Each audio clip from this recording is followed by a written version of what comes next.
Assalamualaikum warahmatullahi wabarakatuh.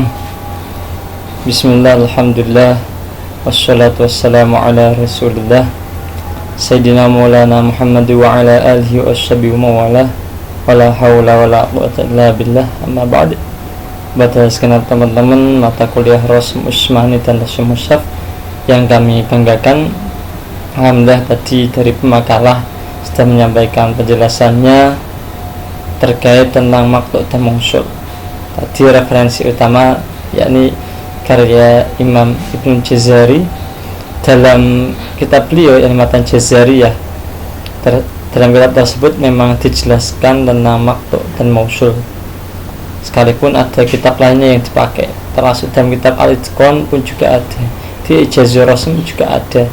Dan kemarin kitab yang saya kirimkan di grup WA yakni kitab karya Abu Dawud dan Imam Abu Amr Ad-Dani juga itu lebih lengkap menjelaskan tentang maqtu' dan mausul.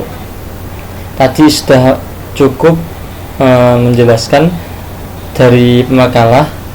Lalu mungkin untuk pemakalah ke depan, minggu depan, yakni pemakalah yang bahas tentang dua qiraat yang ditulis dengan satu tulisan, mungkin tidak hanya menyebutkan suratnya atau ayatnya, tetapi kalau bisa dibacakan ayatnya. Syukur-syukur bisa ditampakkan tulisannya ayatnya.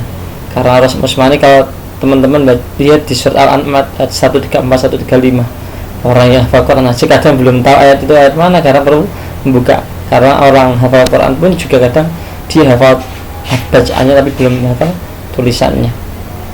Dalam Rasim Usmani kaidah maqtu' dan mausul memang banyak. Ada yang innama tu'adun, inna dipisah dengan ma, itu salah satunya. Ada annama, sudah dijelaskan lebih lengkap oleh makalah. Ada Allah, lalu ada ya bena umma, dan juga ada kullama, dan ada lagi famaliha ula dan sebagainya. Lebih mudahnya kalau memahami kaidah Rasim Usmani bagian maqtu' dan mausul itu ialah kalau kaidah itu ada yang kaidah khos dan ada yang kaidah am. Contohnya ini dalam lafaz Allah, an dan la. An dan la itu secara umum mayoritas membaca dengan digabung Allah. Jadi dalam kaidah Rasim Usmani itu lebih membahas tentang penulisan huruf. Penulisan huruf tadi sudah dibahas juga, yakni ketika dalam diskusi penulisan hurufnya, bukan dalam pembacaannya. Jadi orang baca dengan Allah itu mungkin bacanya bisa aja Allah, bisa aja Allah, tapi bacanya sama. Jadi kaidah ini kita lebih mengedepankan masalah penulisan bukan suara. Terus dalam penulisan ini juga Allah itu yang digabung itu jumlahnya ada 48. Lalu yang dipisah itu ada 10 tempat.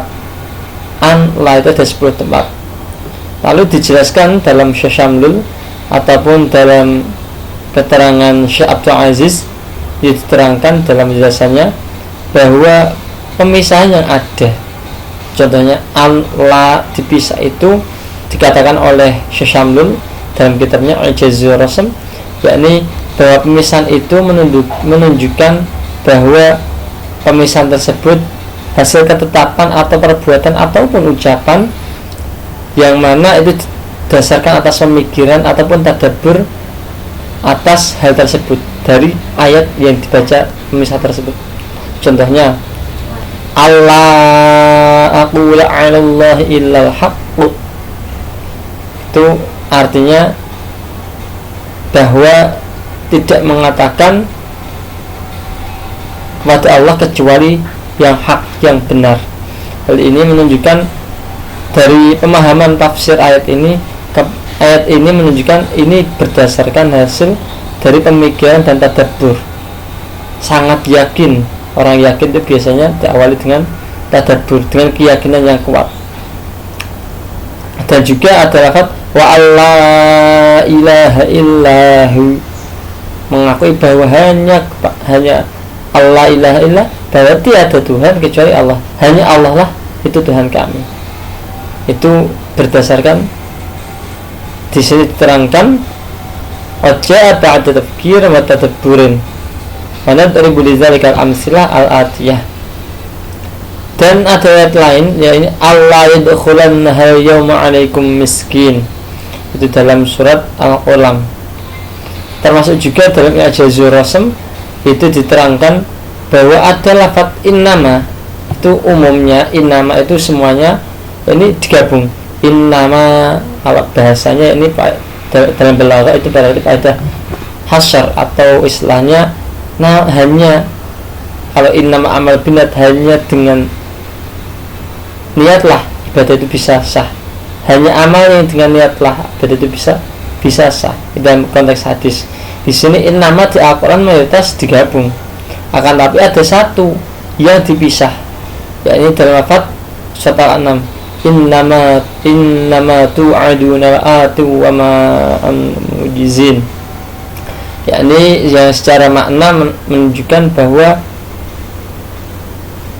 ketika hal ini terjadi, ayat ini secara makna tafsir itu benar-benar memisahkan mana yang baik mana yang buruk, benar-benar memisahkan mana yang baik mana yang buruk, sehingga tulisannya pun juga berpengaruh mana yang benar mana yang buruk, dipisah. Tidak hanya maknanya tapi tulisannya pun juga dipisah. Subhanallah. Jadi tulisannya pun juga mengaruh dalam pemaknaan. Ini yang mungkin teman-teman yang ini masih semester 5, mungkin kaidah Rasm Utsmani ini bisa menjadi salah satu judul kalian mengajukan skripsi. Terlebih jarang sekali.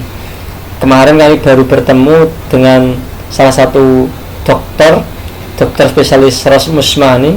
Kemarin sudah saya share di grup, yakni ada acara di Menara, bahwa di sana membahas tentang Quran Menara.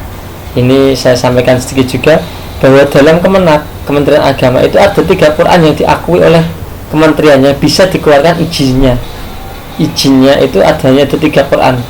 Yang pertama ini Quran Rasm Utsmani Indonesia, itu Kemenak, ini yang sekarang dipegang oleh Bapak Dr. Mukhlis Hanafi dan Bapak Dr. Ghazi Ahsan Sakho Muhammad, itu bisa memberikan izin itu Quran berdasarkan Rasm Utsmani Indonesia.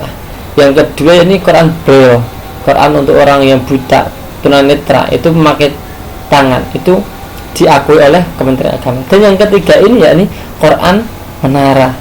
Quran Menara ini yang diterbitkan oleh Percetakan Menara Kudus, dan ada percetakan lain yang menerbitkan, tapi yang paling laku atau yang laku di pasaran keras itu adalah Quran Menara. Itu juga termasuk sebagian menggunakan kaidah Rasm Imla'i.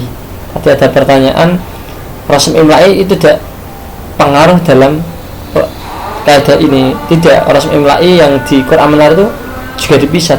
Dalam lafaz innama tu'aduna la'at di surat Al-An'am itu pun juga dipisah.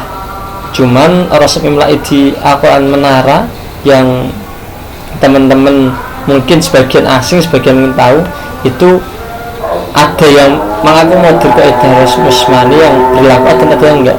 Tapi semua itu berdasarkan atas hasil kesepakatan para kiai ketika itu, yakni Quran Menara itu dipasih oleh Kiai Haji Arwani Amin, Kiai Haji Syam'ayat dan Kiai Haji Sya'rani Ahmadi. Dan ini ada satu beritaan lagi, yakni Quran Menara ini sedang proses penulisan ulang untuk dicetak lagi, karena Quran Menara ini salah satu Quran yang diinisiatori oleh Kiai Haji Arwani, yang diterbitkan pertama kali oleh Percetakan Menara, dan ini mau ditulis ulang oleh para khatib dari Kudus dan sekitarnya untuk dijadikan salah satu Quran rujukan yang dipakai di Indonesia. Ataupun Quran Rasm Utsmani yang kita bahas itu biasanya Quran Rasm Utsmani standar Indonesia ataupun Rasm Utsmani yang dipakai di Timur Tengah. Demikian tambahan dari kami. Terima kasih pada para makalah yang bagus dan menyampaikannya. Ada PowerPoint-nya, ada Microsoft Word-nya, dan ada juga videonya. Wa'alaikumsalam warahmatullahi wabarakatuh.